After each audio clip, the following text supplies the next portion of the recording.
Welcome to Government House, your Government House. It gives me a great pleasure to welcome you here this evening to mark such an important occasion, a very important occasion for your organisation and for Reverend Dr. Gandhara, OAM. A year which marks 25 years of Reverend Gandhara's service to the Arnhem Land Progress Aboriginal Corporation. What a significant milestone. The Arnhem Land Progress Aboriginal Corporation plays a vital role in our territory communities. And over the last 25 years, you have been committed to growth for the ongoing benefit of the Yolngu residents of Minjalang, Milingimpi, Ramingining, Galawinku, and Gapawiak, and many more. From a small Indigenous not-for-profit organisation, you have transformed yourselves into the largest Indigenous corporation in Australia and the first to turn over in excess of $100 million. What a remarkable achievement. And I know that this success is due in part to Reverend Gandhara, your long-standing chairman, as well as to your dedicated board and, importantly, your committed staff. It is a pleasure for me to have the opportunity to personally recognise an incredible individual who I have known for a very long time and who has made such a difference to a key territory organisation and to the territory itself. It is exciting that ALPA is now in a position where it is significantly contributing not just to the territory, but to the region of North Australia. And it is through your innovative enterprise that you are able to provide the employment opportunities, school attendance support, youth services, and numerous other projects and programs that make such a difference in so many communities and to people's lives. Thank you, Reverend Gandhara, for your tireless dedication to ensuring ALPA's growth, success, and ongoing contribution. And thank you to the board and all others involved with ALPA. Your work really does make a tangible difference to so many Territorians. It is now my great pleasure to welcome to the lectern Mr. Alastair King, Chief Executive Officer of the Arnhem Land Progress Aboriginal Corporation. Thank you.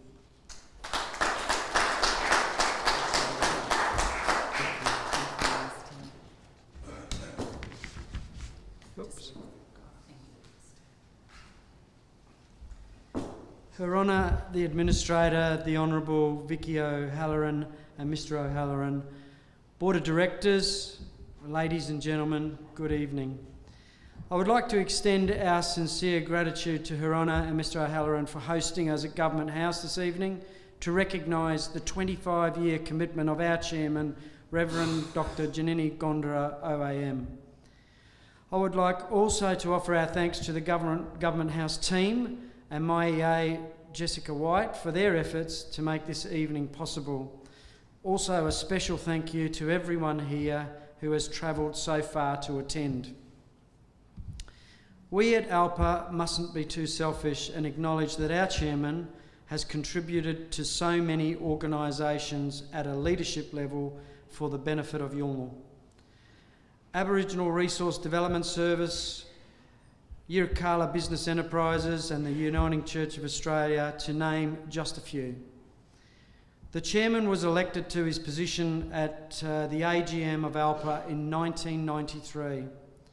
Coincidentally, I was being interviewed by Henry Harper in Perth for a position with ALPA as a store manager about the same time. I started at Milingimbi in January 1994. ALPA at the time was just 8 stores with a combined group turnover of $11 million. Today, the ALPA Group turns over in excess of $130 million and has 29 stores. $104 million of that is ALPA businesses alone. Last year, we put nearly $15 million back into our member communities. We are a not-for-profit that operates commercial enterprises to self-fund our benevolent programs. ALPA is and has been financially independent of government for many years. This success has not happened overnight. Instead, our growth has been carefully considered and gradual. ALPA until 2014 was a retailer only. We now operate over multiple industry sectors, including hospitality, labour hire, construction, employment services, and furniture manufacturing. Good leadership through our chairman and deputy chair and a strong and committed board is the recipe for this success. Ballanda and Yolngu working together has been our strength since the beginning. On behalf of our entire ALPA team, I would like to thank the chairman for his commitment and leadership over the last 25 years. The chairman and I have been on this ALPA journey together for nearly 20 years, and I would like to thank him personally for his guidance and support over that time. For all of us, it's a privilege. I would now like to introduce Reverend Dr. Djinyini Gondarra, Chairman of ALPA, to come up and say a few words. Thank you.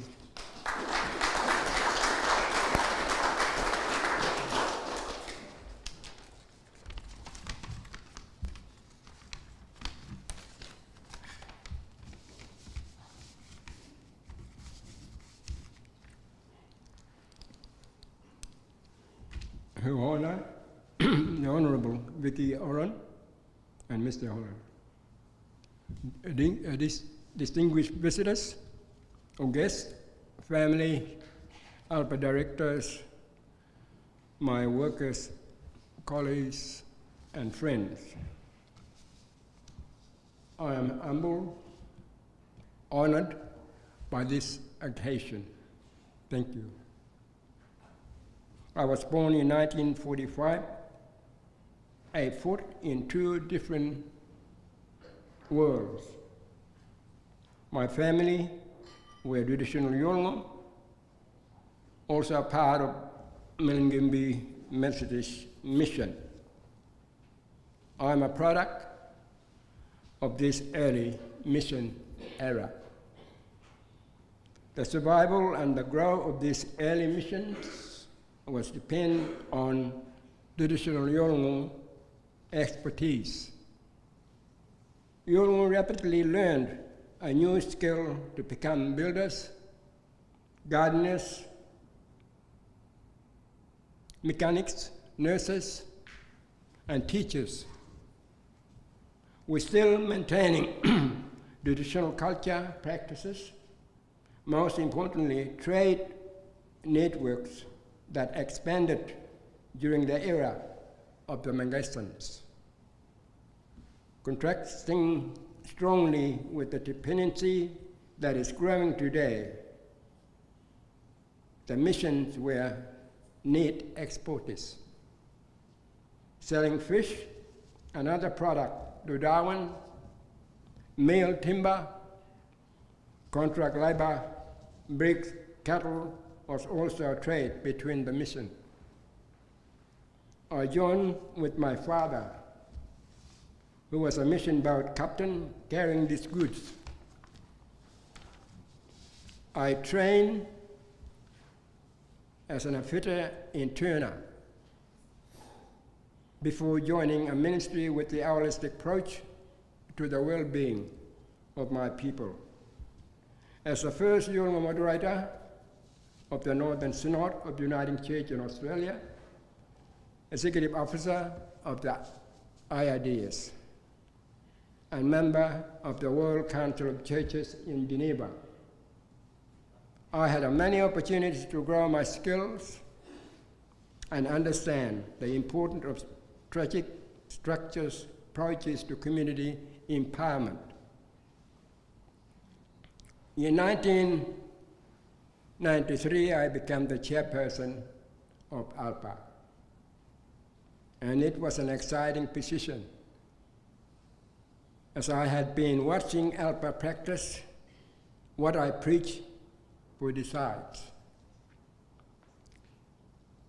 ALPA has managed to maintain cultural diversity and sound business practices that provide economic foundation for Yolngu well-being. In the last 25 years, ALPA has grown steadily by following the sound foundation principles and by maintaining respectable relationship with all sectors, including government. I'm very proud of ALPA and thanks all those who have been with this amazing journey. This day, ALPA is still managed by an all Yolngu board of directors, and I thank you all in here present. And over 1,100 employees, 100 million turnover, and involved in many different activities, all focusing on social, economic well-being. It is my dream to end the dependency and welfare mentality. It is sickness that will kill my people, and ALPA offers that alternative. Thank you.